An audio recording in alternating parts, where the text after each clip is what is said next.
Il existe plusieurs éléments du milieu naturel et chacun de ces éléments possède certainement des atouts et des contraintes pour le développement du Burkina. D'abord, le relief. Nous appliquons le nouveau programme. Donc, dans ce nouveau programme, il n'y a pas la partie étape de la Seconde Guerre mondiale. Donc, nous passons directement au grand 2, la participation de l'Afrique et du Burkina Faso à la Seconde Guerre mondiale.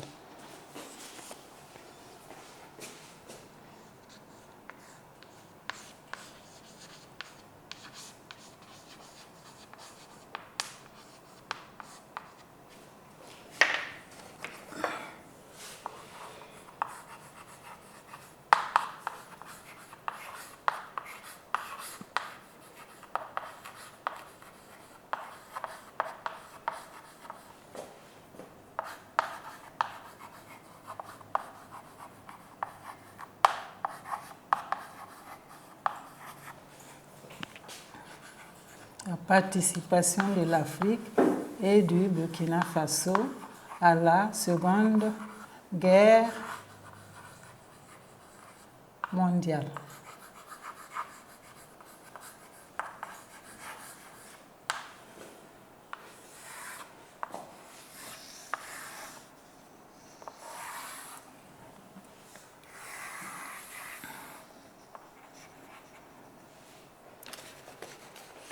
Donc, l'Afrique a participé à la Seconde Guerre mondiale, le Burkina Faso également, parce qu'au moment de la guerre, l'Afrique était toujours sous domination coloniale. Donc, c'était comme un devoir pour les colonies africaines de venir au secours de leur métropole en danger. Cette participation va se faire sur plusieurs plans. D'abord, nous allons aborder la participation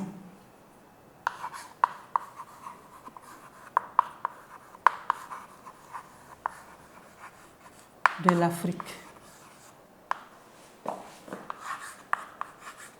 Petit 1, la participation de l'Afrique. Il y a d'abord la participation humaine. L'Afrique a envoyé de nombreux combattants à cette guerre pour soutenir les métropoles. Ces combattants étaient appelés tirailleurs sénégalais parce que ce sont des gens qu'on a pris comme ça de gré ou de force et qui ne savaient pas combattre. Et ils étaient souvent placés aux avant-postes des combats. Donc, un envoi de nombreux tirailleurs sénégalais. Et deuxièmement, nous avons la participation économique. L'Afrique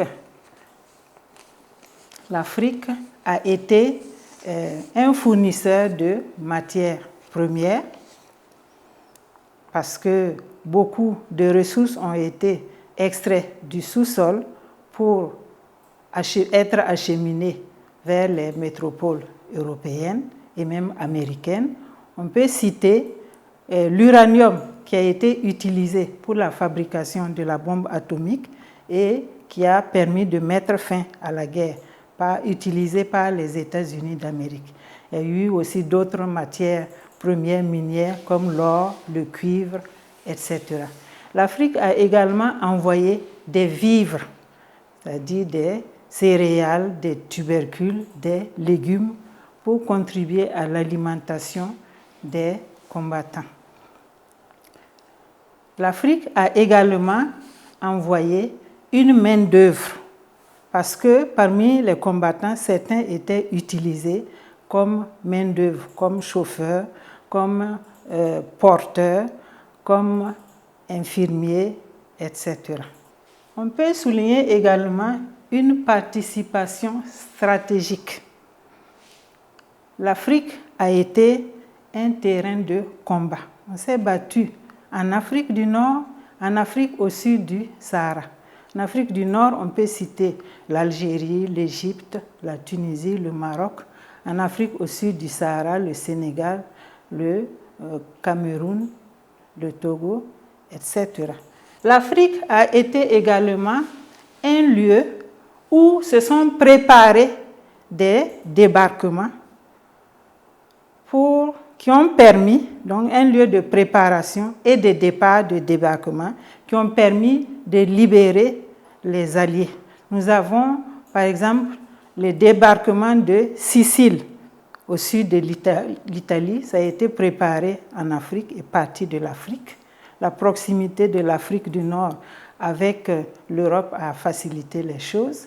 Nous avons également le débarquement de Provence et de Normandie.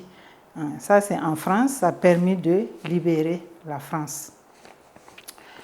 L'Afrique a été également un lieu qui a permis la cachette du trésor français.